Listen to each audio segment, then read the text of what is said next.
Assalamualaikum warahmatullahi wabarakatuh. Perkenalkan, nama saya Muhammad Akhir Suwandi dari kelas 3 IB04.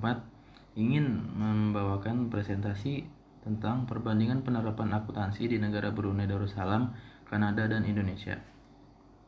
Oke. Yang pertama, pokok pembahasan akan dibahas dalam presentasi ini adalah antara lain perkembangan akuntansi, badan pemeriksa keuangan, standar akuntansi, dan pendidikan akuntansi. Perkembangan akuntansi. Brunei Darussalam memiliki beberapa faktor yang mempengaruhi perkembangan akuntansi di negaranya.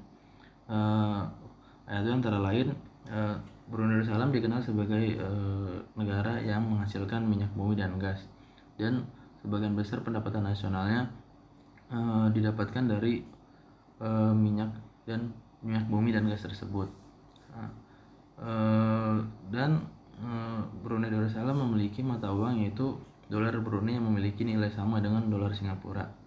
Kemudian Brunei juga memiliki hubungan luar negeri dengan negara-negara ASEAN dan negara-negara lain yang ikut dalam anggota PBB.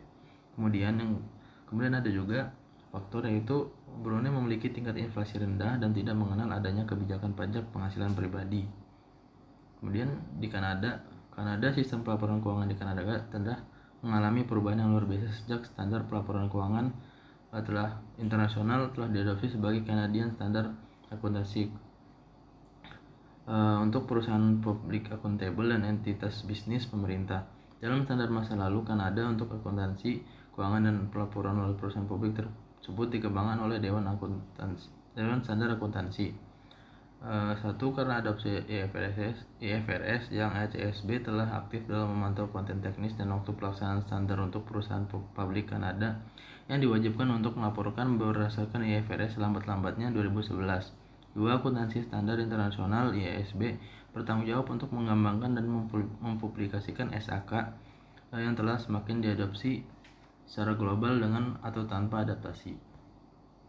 Kemudian ada di negara Indonesia.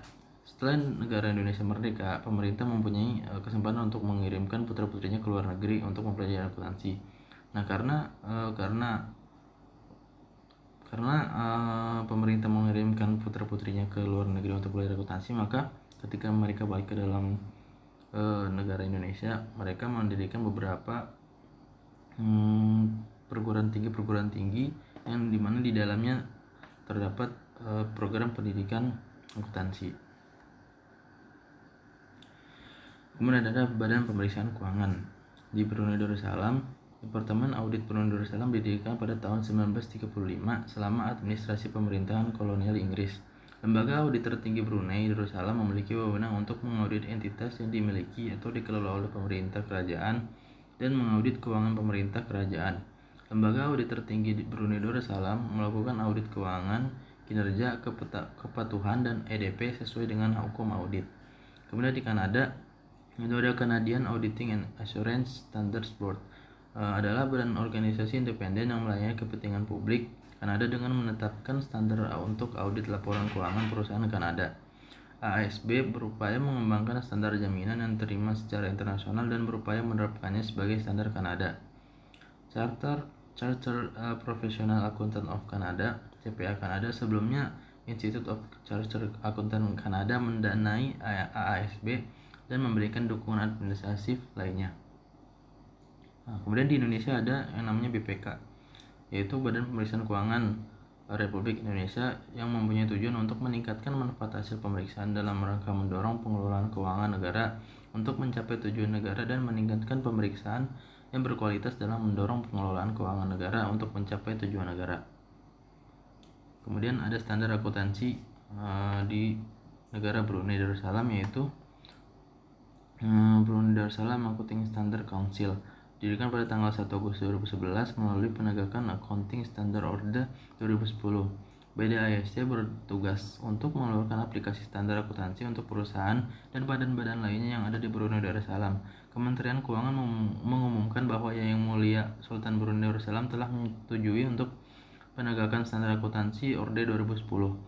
Tujuan utama dari Accounting Standard Order adalah untuk mengawasi praktik dan profesi di sektor jasa akuntansi oleh akuntan publik di Brunei, dan untuk memastikan bahwa akuntan publik mematuhi standar dan persyaratan prosedur yang ditentukan dalam kepentingan publik. Kemudian ada di negara Kanada. Badan Pengaturan Standar Akuntansi negara Kanada yaitu Dewan Standar Akuntansi atau ACSB, yang mana menetapkan standar akuntansi untuk digunakan oleh perusahaan swasta dan organisasi nirlaba sektor swasta. ACSB berkontribusi pada pengembangan standar pelaporan keuangan internasional IFRS dengan berpartisipasi dalam konsultasi dan kegiatan Dewan Standar Akuntansi Internasional ISB untuk memastikan kebutuhan pelaporan keuangan entitas publik yang dipertanggungjawabkan oleh Kanada dipertimbangkan. ACSB mengembangkan dan berpartisipasi dalam pengembangan standar pelaporan keuangan berkualitas tinggi. Kemudian di Indonesia mempunyai 4 standar akuntansi yang dikenal sebagai 4 pilar standar akuntansi. 4 pilar itu antara lain adalah standar akuntansi keuangan atau SAK, standar akuntansi keuangan badan usaha tanpa akuntabilitas publik atau SAKETAP, standar akuntansi keuangan syariah atau SAK syariah, standar akuntansi pemerintah atau SAP. Penyajian laporan keuangan ini setiap perusahaan berbeda-beda tergantung jenis kegiatan dari perusahaan tersebut. Perbedaan penyajian itu juga akan menyebabkan kebingungan bagi pengguna jika ia mencoba membandingkan kondisi dua perusahaan. Dengan adanya standarisasi, adanya akuntan profesional akan mudah membaca kondisi perusahaan, tetapi juga orang awam yang ingin mengetahui kondisi perusahaan tersebut juga akan cepat paham.